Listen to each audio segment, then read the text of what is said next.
आज आपको एक ग्रामर का बहुत इम्पोर्टेंट टॉपिक बताएंगे और उस टॉपिक का टाइटल है एक्टिव पैसिव वॉइस। तो एक्टिव पैसिव वॉइस का अर्थ होता है कि जो सेंटेंस है उस सेंटेंस के अंदर जो वर्ब है, मेन वर्ब जिसको कहते हैं, वो एक्टिवली फंक्शन कर रहा है या पैसिवली फंक्शन कर रहा है।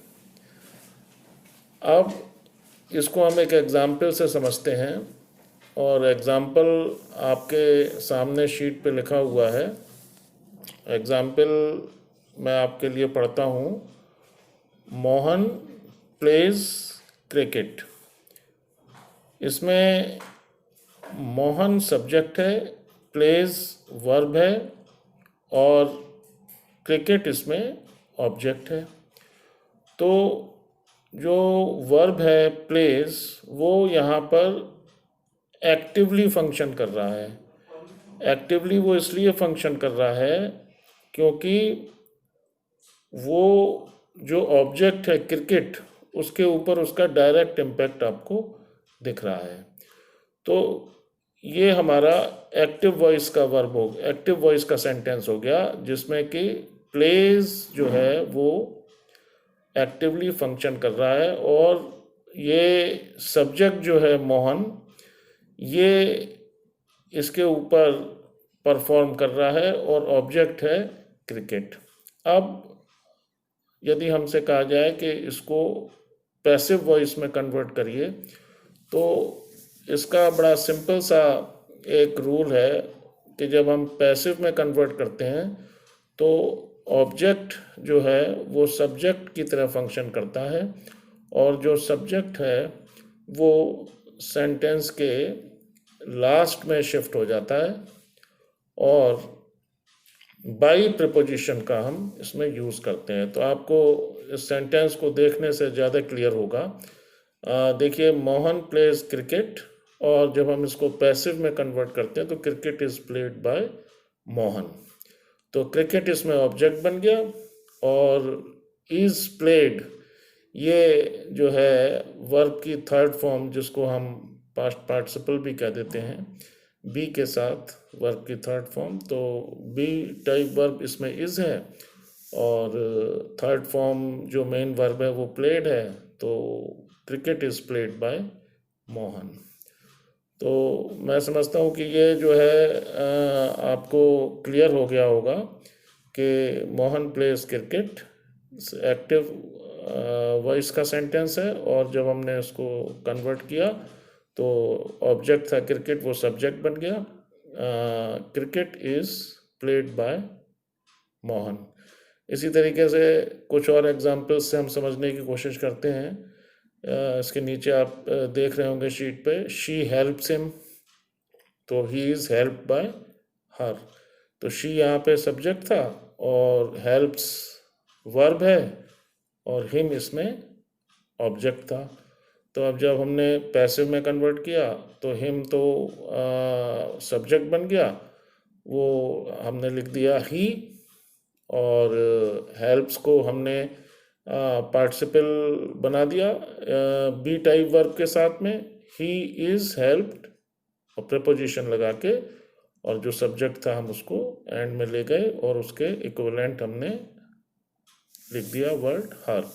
तो she helps him, he is helped by her. इसी तरीके से एक और एग्जांपल देखिए, I am buying a pen. ये सिंपल कंटिन्यूअस टेंस का सेंटेंस है।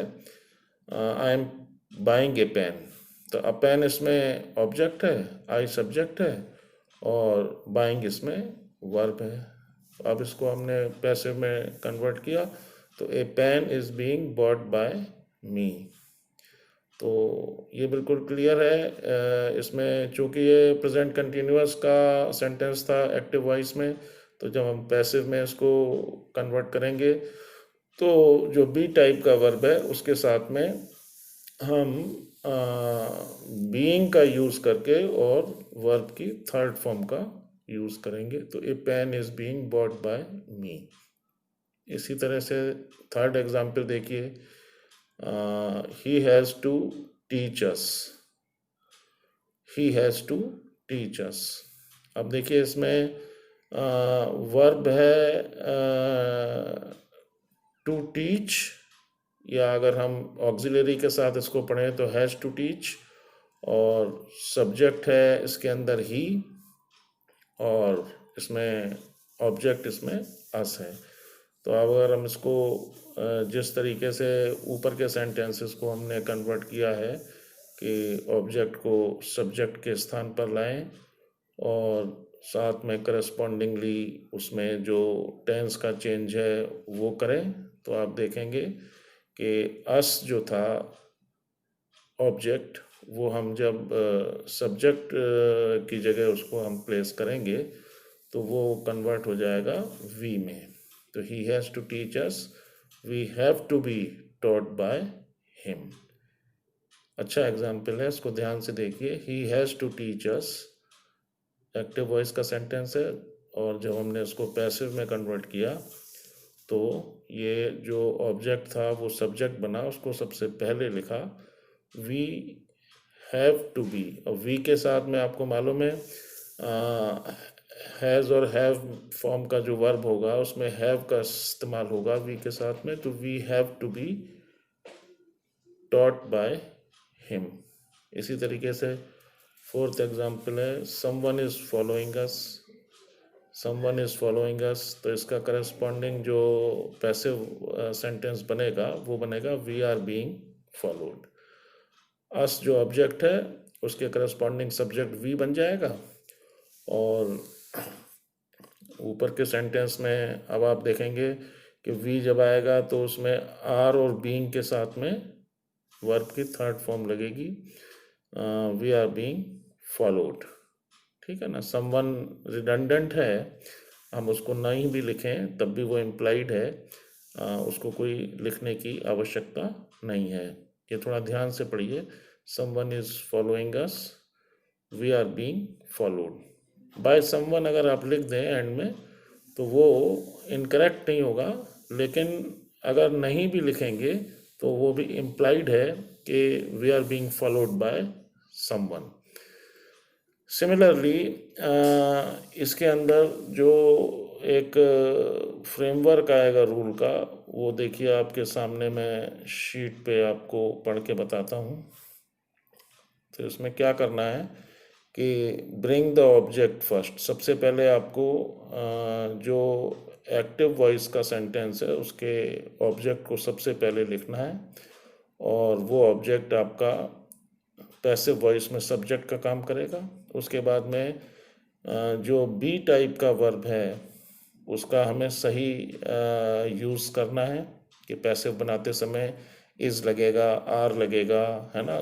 अगर कोई टेंस है, कंटिन्यूअस है या पास्ट है तो करस्पॉन्डिंगली उसमें मेन वर्ब में क्या चेंजेस होंगे, तो ये थोड़ा प्रैक्टिस से आपको सीखना पड़ेगा। इसी तरीके से फिर वर्ब को हमें पार्टिकल में चेंज करना पड़ेगा, तो या तो पास्ट पार्टिसिपल होगा और या फिर वो प्रेजेंट का पार्टिसिपल होगा।